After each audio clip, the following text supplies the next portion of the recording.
Hello mga Pisces, kumusta kayo dyan? Ako medyo sinisipon, so kayo ingat-ingat. And sa mga bagong subscribe, thank you po and welcome. So eto energy natin for today, Pisces, Three of Pentacles, teamwork.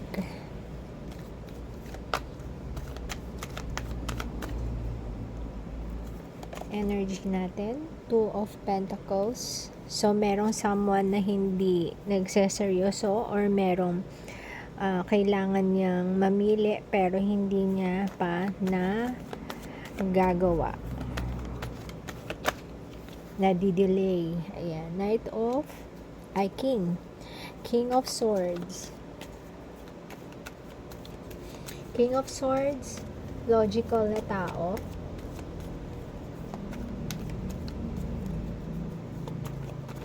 Medyo authoritarian energy tong King of Swords. Page of Pentacles. Meron kang energy na very positive na energy na alam mong magwawagi ka. Ayan, yun yung energy niyo. Ace of Cups. Okay. Ace of Cups, either love sa sarili or bagong connection sa love. Pwede rin namang sa friendship yung iba. Baka may makilala ka na makakagaangan mo ng loob. Yan. Ace of Swords. Merong katotohanang malalaman. Ayan. Tingnan natin ang hopes and fears and outcome nito. Justice. So, yung iba sa inyo, merong usapin. So, clarify natin mamaya yan. Bakit mo pinag-iisipan masyado? Pero, tingnan mo. Ten of Cups, final outcome. So, maaaring yung iba sa inyo to, legalities lang to. Baka divorce to or something tungkol sa family. Ayan. Clarify natin. Three of Pentacles. Oh. Okay. Either meron sa circle of friends mo or work mo ang physically nagpaalam. Ayan. Physically nawala na siya sa earth na to. Ayan. Maaaring ganun. Yung iba naman na maalam na, siguro nag-resign, ayan. Medyo nakukulangan din siguro sa effort na pinapakita ng ibang tao, ayan. Or maaaring ikaw to, na nag-resign ka or lumayo ka sa mga circle of friends mo, ayan. Binago mo yung, ayaw mo na ng existing na pinapakita nila sa'yo, either sa work or sa mga friends mo talaga. Seven of Cups. So, Page of Pentacles. Ayan. Meron kang energy na gusto mo maging successful. Ayan. Gusto mo maging successful in your own way. Ayan. Kaya tahimik ka lang. Gusto mo mag-work. Meron kang mga choices dito. Yung iba sa inyo, maaaring yung iba sa inyo may promotion na nakuha sa company nila, or yung iba sa inyo, may nakita tayo kaninang son, maganda yung offer sa kanya. So, medyo malalayo sa dating ginagawa mo. Ayan. Ito siguro yung death doon. Tungkol doon siguro yung death na yon. Yung ikaw ay hindi ka na nasa comfort zone mo. Yun. Pwede namang simpleng ganun lang. Okay. Two of Pentacles. So, ano ba tong choices na to? Choices ba to o ano? Nine of Swords. Yes. Choices siya. Okay. So, choices siya. So, heartbroken ka.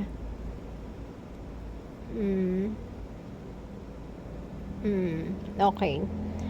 Meron kang person dito na sobrang stricto. Yun. So, sobrang stricto niya. Hindi kayo magka-level ng gusto. Kung ano yung mga gusto niya, hindi mo gusto. Yung gusto mo, hindi niya gusto. Pwede rin tong baka may position sa government, may position sa company mo, yan. So, medyo may power to. Yan. Pero ikaw ay heartbroken. Ayan. Kasi, meron kang nakakausap. Eto. May isang bagong energy na dumating. So, of course, alam mong ayaw nito yon na nakikipag-usap ka sa kung sino-sino or sa kung sino man, kay bago kay luma. Maaaring mahigpit siya. Ayan. So, feeling mo, kailangan yung mata mo nakatuon lang sa kanya. Ayan. So, medyo pasakit sa'yo yan. So, clarify natin tong Ace of Cups. Ayan. Seven of Swords. Puro 7. Okay. So, ito na naman siya. Meron kang bagong connection na nakakausap. Parang nakukuha ko na to kung ano. So, nahinto bigla itong pakikipag-communicate nito. Okay. So, kasi ikaw, alam niya meron ka ng person mo. So, siya, parang, ano rin siya Ito. Parang nasasaktan siya dahil nga ikaw ay meron ka ng partner. Ayan. So, magiging dalawa sila sa buhay mo. Ayan. So, merong ibang tao na nanghimasok sa bago mong connection. Kumbaga parang pinangunahan ka. Ayan. So, maaaring in connection dito, maaaring yung circle of friends mo yun or baka ka-office work mo, office workers, yung parang pinangunahan ka, parang isinumbong ka. Maaaring hindi lang sumbong, baka meron pang dagdag. Ayan. Na ito yung kaya nahinto ang pagme-message or yung connection mo, communication mo dun sa new person. Okay. So, wala naman kayong balak or something. Yung simpleng usap lang, pero parang iba yung lumabas na kwento. Okay, clarify natin tong King of Swords. 9 of Wands. So, maaaring ito yung person mo, very passionate siya sa lahat. Pwede rin pati sa'yo. Passionate siya kasi nagagalit nga siya kapag ayan, may bago ka lang kakilala, ayan, ayaw na niya, defensive siya masyado sa'yo. So, ayan. So, nahihirapan ka.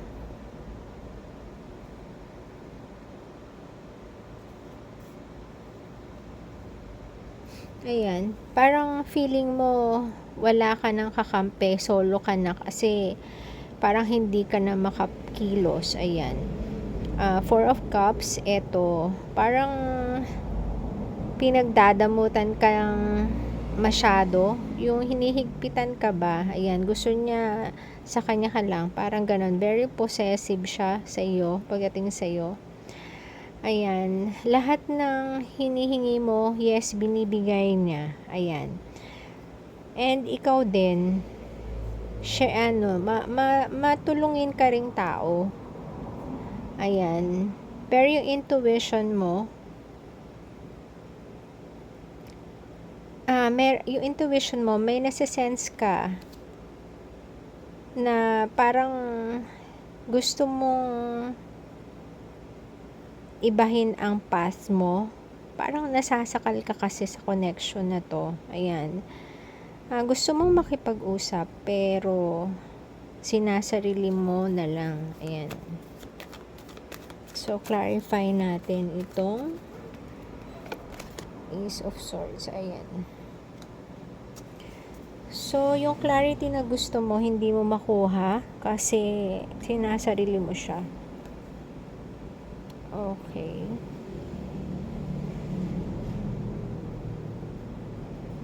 So, ito, meron ka palang meron kang kailangan na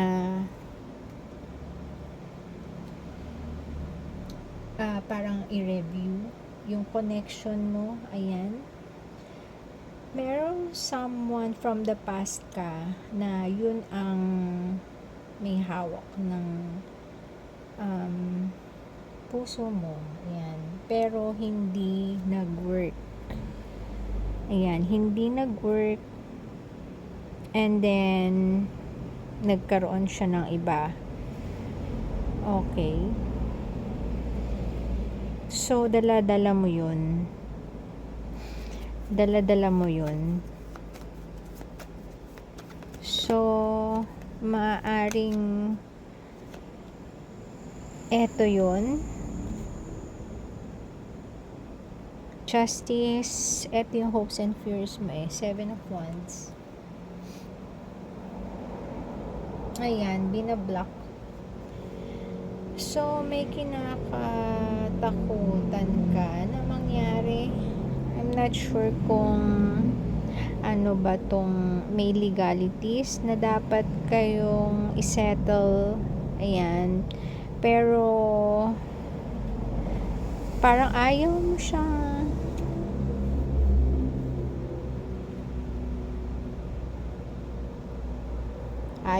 makausap. Ayan, takot ka.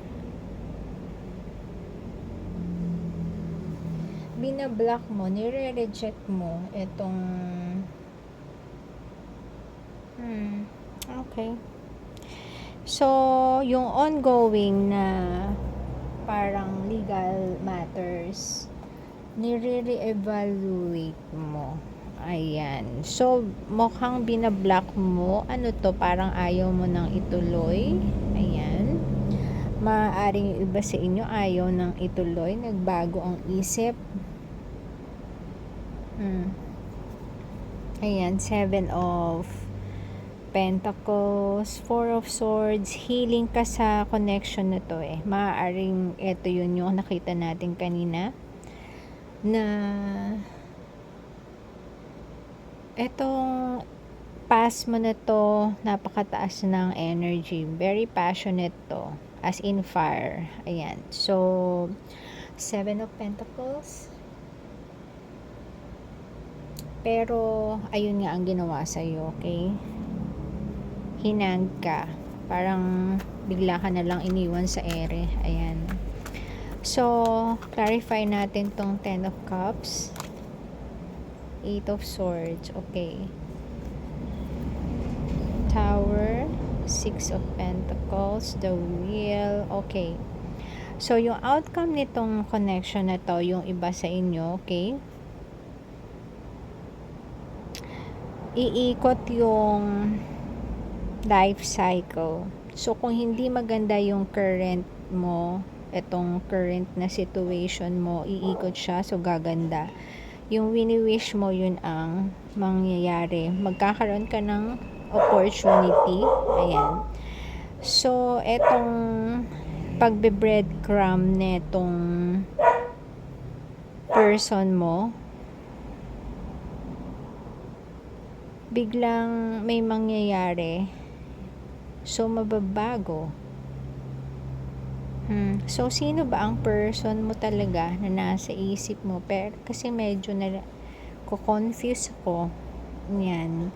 Kung si ex ba, ang nasa isip mo. Ayan, kasi parang nagbabago yung isip mo dito. Nag-file na kayo and yet parang feeling mo mas better ba si ex mo kaysa sa current mo. Ayan. So, eto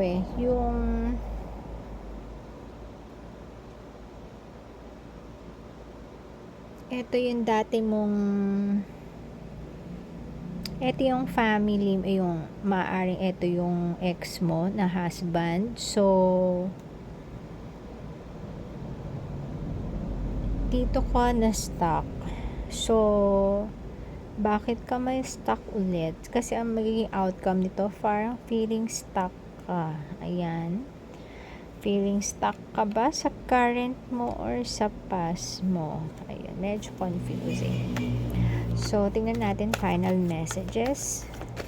Kaya siguro dito, ayan, Two of Pentacles ka. Kasi parang feeling mo na-stuck ka sa dati. Na-stuck ka rin ngayon. Ayan, heartbroken ka. Ayan. Heartbroken ka sa relationship na akala mo magbibigay sa iyo ng magandang mundo. Ayan. Pero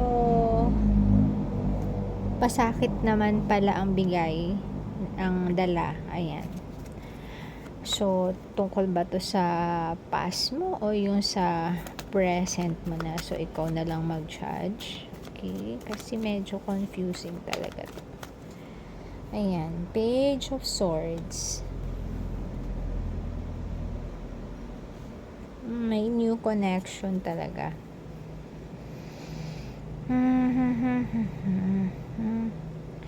Eight of Pentacles. Parang gusto mong kumawala sa sitwasyon mo ngayon.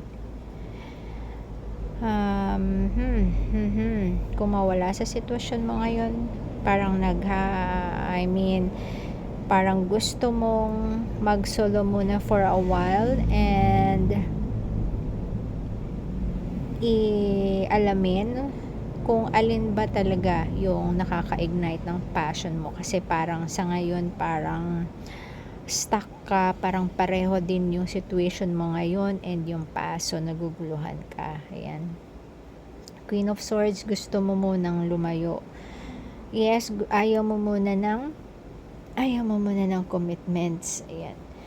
Parang pagod na pagod ka pa. Gusto mong lumaya. Ayan. Parang wala kang gusto ngayon kung hindi magpaka-busy lang muna. Ayan.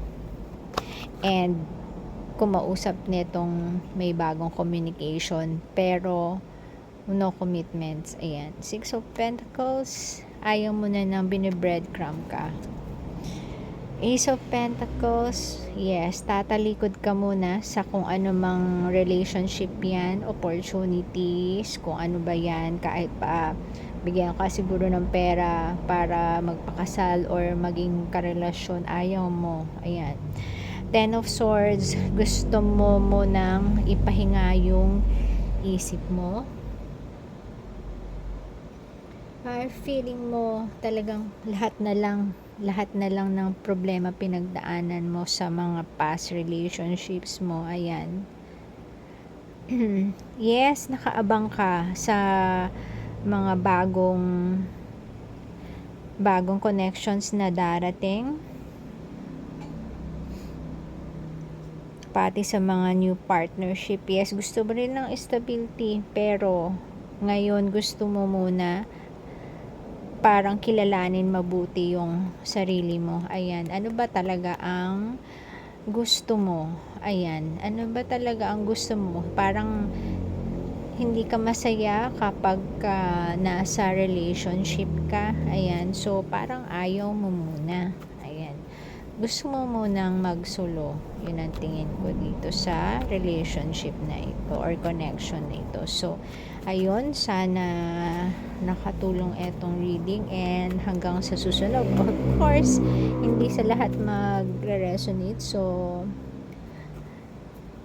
until next reading para sa mga iba.